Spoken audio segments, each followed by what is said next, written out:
people thought looked a little bit fruity on the New Day, but I think it was really effective how the New Day were able to retain the titles in their feud with the League of Nations, which I'm expecting something more to be done with. It was pretty interesting seeing The Rock at WrestleMania 2, the segment where The Rock comes out and he gives the attendance record, he sets his name on fire with a big flamethrower, and the Wyatts come out. I found that to be really interesting because we never saw The Rock ever feud with the Wyatts or have an opinion on the Wyatts. Of course, he spoke on how the Wyatts were some of the more popular wrestlers in the WWE with the cell phones lighting up, and they come out and act like a bunch of hillbilly jackasses. This leads to about a 2-minute long match between Eric Rowan and The Rock. The Rock wins with the rock bottom, and John Cena comes out of all people to make the save in a 4-on-1 situation. They make away with the Wyatt family, which leads me to believe by SummerSlam we could be seeing something where John Cena and The Rock team up for the first time ever against the Wyatt family, which would be really interesting and a great way of pushing the Wyatt family. I thought that segment was pretty cool. The Rock arrives prior to the segment, keeping it all kayfabe, and here comes John Cena to make the save. For the first time ever, we see John Cena and The Rock on the same page. We saw it a couple of times leading into their matches at WrestleMania's 28 through 29, but The Rock promised to make history off of announcing the attendance record, where they broke a record for WrestleMania, and here comes John Cena to make the save against the Wyatts, which leads me to believe we could see Cena and The Rock against the Wyatts for the first time ever. I would also like to see the exchange heat up between The Rock and Braun Strowman because of the size of Braun Strowman and how The Rock has been compared to gladiators of professional wrestling. How about The Rock versus Braun Strowman? That will be pretty cool to see something like that happen. The new WWE Women's World Heavyweight Championship. What do you guys think of this one? We saw the triple threat match between the champions, Charlotte, Sasha Banks, and Becky Lynch. Ric Flair getting involved in the match the way he did, allowing Charlotte to retain the new WWE Women's World Heavyweight Championship. Man, that's going to take some time for me to get used to. The Divas Championship is no more.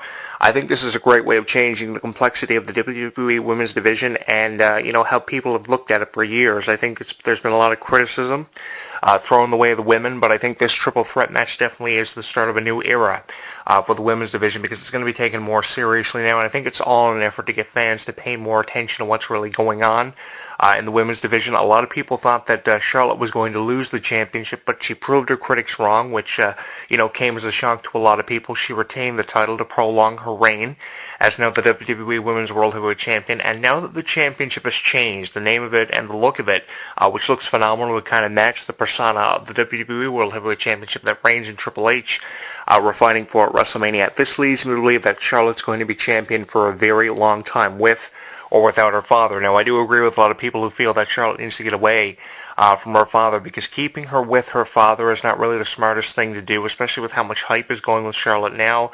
And we have the debuts of people like Noelle Foley and Alexis Bliss coming up in the fallout of WrestleMania, whether it be on reality television or as a diva wrestling all the time.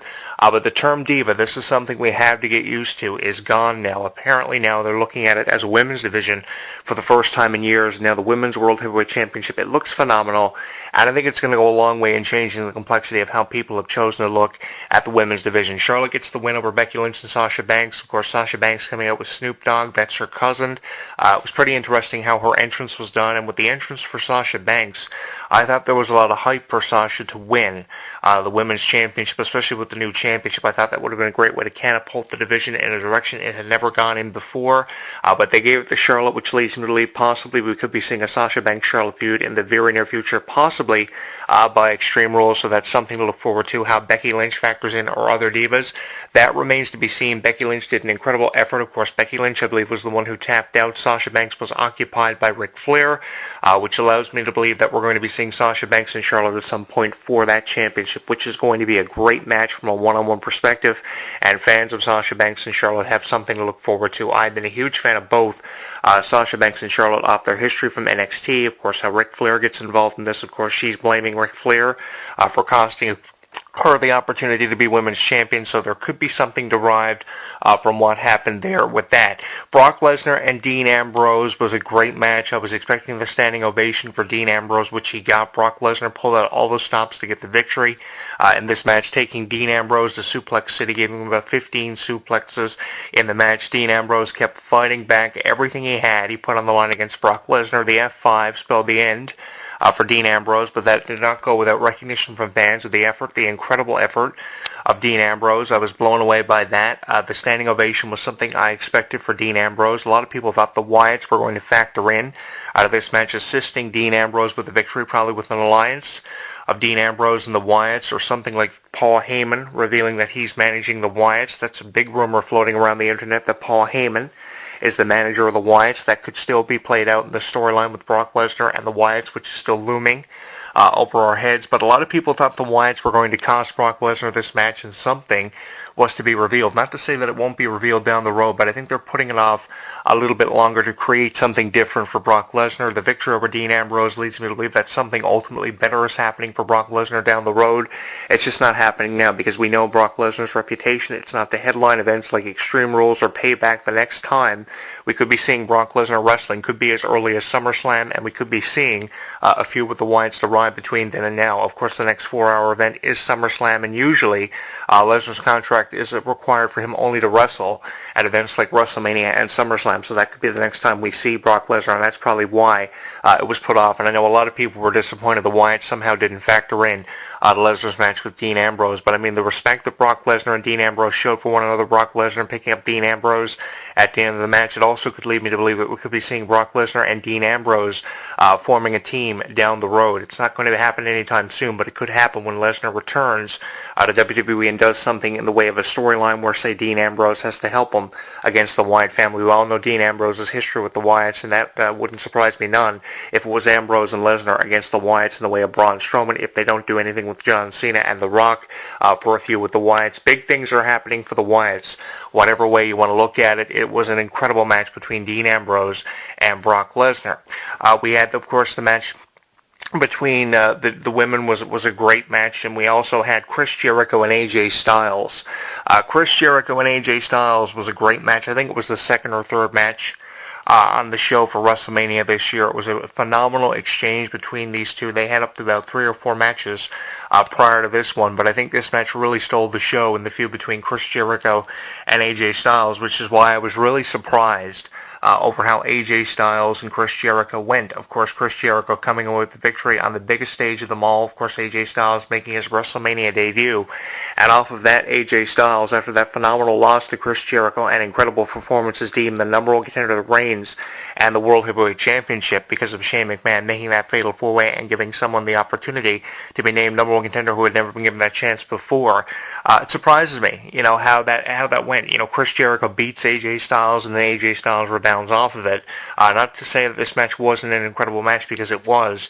But rewarding AJ Styles, obviously his feud with Chris Jericho was just used as a catapult, so there is going to be something done with AJ Styles. I'm really looking forward, by the way, to Roman Reigns versus AJ Styles. One of the biggest reasons is because we've never seen it before, how they know each other so well, and just the styles of differentiality, how different the styles are between AJ Styles, no pun intended, and Roman Reigns. This is going to be a great match. Whether Reigns retains or loses, the championship remains to be seen, but either way this one goes, it's going to be a phenomenal exchange. The Andre the Giant Memorial Battle Royal won by an NXT upstart. I don't think anybody expected that to happen. I think a lot of people thought the Big Show was going to win the Andre the Giant Memorial Battle Royal, but the highlight from the Andre the Giant Memorial Battle Royal obviously was Shaq competing in the match and saying that he wants Big Show in the fallout of this match. Neither Shaq or the Big Show won the match. They were dominating for a certain portion of the match, but whoever thought that Shaquille O'Neal would debut in the Andre the Giant Memorial Battle Royal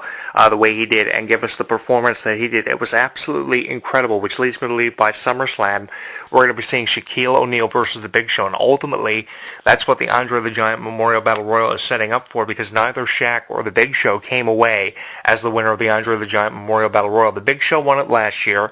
I don't think the Big Show had to win it this year, but I think the Andre the Giant Memorial Battle Royal gave Kane and people who weren't on the WrestleMania card something to do, and it's setting up for something for people like Kane, Shaq, and the Big Show ultimately to do in the future. So I think that we shouldn't be counting out people like Kane, Shaq, and the Big Show, because something far greater is going to be happening for them off of the Andre the Giant Memorial Battle Royal, which I was impressed by. If not for Shaq being in the match, probably I wouldn't be as much as impressed as what I was coming away from this match, but I think there was a lot to be said about Shaq's debut in the Royal Rumble match and what happened there. Fifth Harmony, their performance of the national anthem at the WrestleMania show last Sunday was great.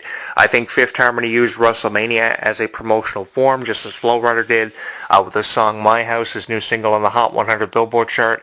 I think celebrities came out that we didn't expect to see at WrestleMania this year, especially Fifth Harmony. They were incredible, kicking off WrestleMania with the anthem, America the Beautiful, whatever. They were dressed in red. It was awesome seeing them. The Dallas Cowboy cheerleaders, who I just, can't go on without mentioning, incredible what they did for The Rock. Every single one of the Dallas Cowboy cheerleaders were in the house for WrestleMania this year. An attendance record was broken because of celebrities and wrestlers alike.